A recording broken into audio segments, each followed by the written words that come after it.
Perkenalkan, saya Felixa Pradesta akan memaparkan materi terkait kewajiban dan hak. Menurut Sutomo, kewajiban adalah sesuatu yang harus dilaksanakan oleh seseorang sesuai dengan tujuan dan tanggung jawabnya. Dan hak adalah sebagai wewenang seseorang atas sesuatu yang berkaitan dengan pelaksanaan tugasnya. Kemudian ada 8 peraturan perundangan utama yang mengatur kewajiban dan hak guru sebagai pegawai negeri, seperti yang tertuang dalam PPT. Kemudian kewajiban dan hak guru menurut undang-undang.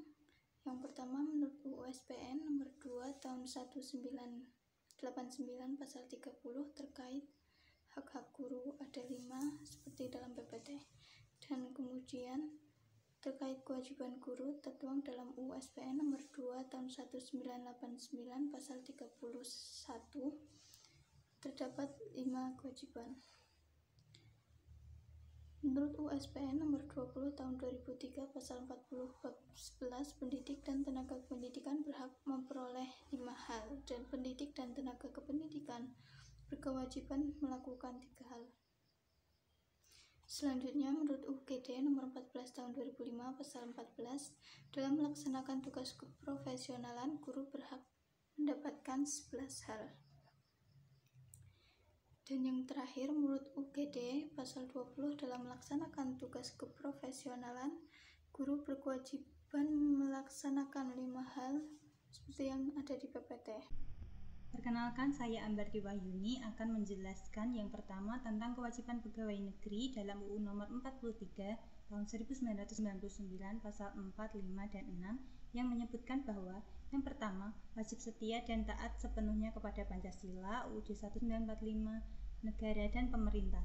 Yang kedua, wajib mentaati segala peraturan perundang-undangan yang berlaku dan melaksanakan tugas kedinasan yang dipercayakan kepadanya dengan penuh pengabdian, kesadaran, dan tanggung jawab. Yang ketiga, wajib menyimpan rahasia negara dan rahasia jabatan.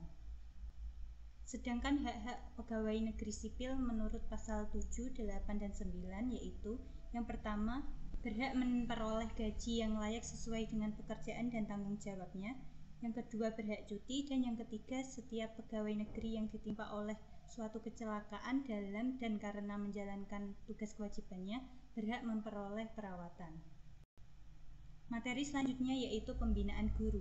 Menurut Sucipto, pembinaan pada hakikatnya adalah suatu meningkatnya prestasi mereka dengan memberikan hak-hak mereka serta dengan berbagai usaha memotivasi mereka.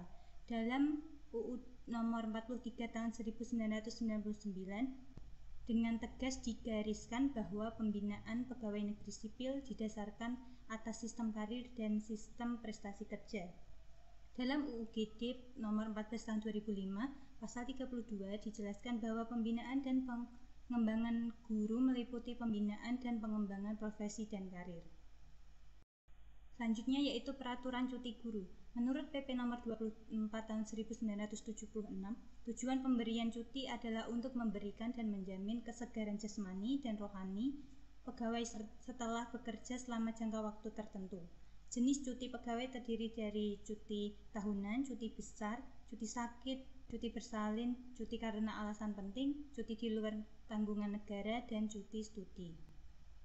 Selanjutnya yaitu daftar penilaian pelaksanaan pekerjaan atau DP3.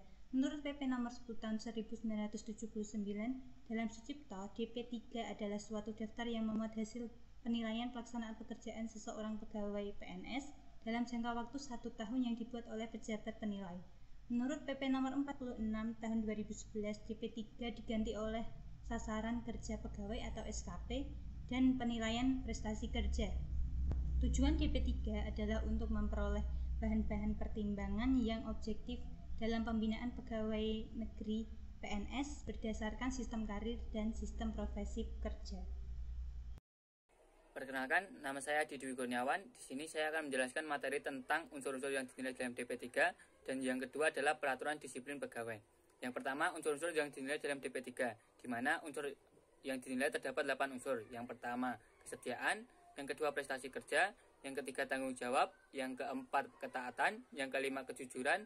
Yang keenam, kerjasama. Yang ketujuh, prakarsa. Dan yang kedelapan adalah kepemimpinan, di mana pejabat penilai adalah atasan langsung dari pegawai yang dinilai dengan ketentuan serendah-rendahnya adalah kepala urusan. Dengan nilai pelaksanaan dinyatakan dalam angka sebagai berikut. Yang pertama amat baik, yaitu antara 91 sampai 100. Yang kedua baik antara 76 sampai 90. Yang ketiga cukup antara 61 sampai 75. Yang keempat sedang antara 51 sampai 60. Dan yang kelima adalah kurang, yaitu di bawah 50. Kemudian peraturan disiplin pegawai, di mana sebelumnya diatur dalam PP nomor 30 tahun 1980, yang kemudian diubah dalam PP nomor 53 tahun 2018, yang mana mengatur tentang disiplin PNS.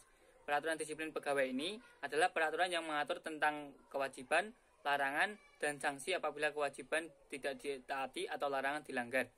Larangan pegawai negeri sipil ini ada 18 butir seperti yang tertera pada layar.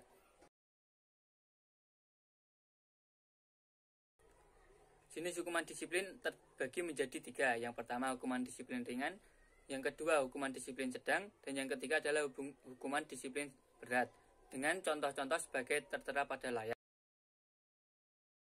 Kemudian yang bertanggung jawab menghukum adalah presiden, kemudian menteri, dan yang ketiga adalah pejabat lain yang didelegasikan oleh menteri. Kemudian menurut UU pasal 77 ayat 1 dan 2 yang berbunyi dalam pasal 1 yang berintikan guru tidak menjalankan kewajiban seperti yang tertera pada pasal 20 akan mendapatkan sanksi. Kemudian menurut pasal 2, sanksi tersebut berupa yang paling ringan adalah teguran dan yang paling berat adalah pemberhentian dengan tidak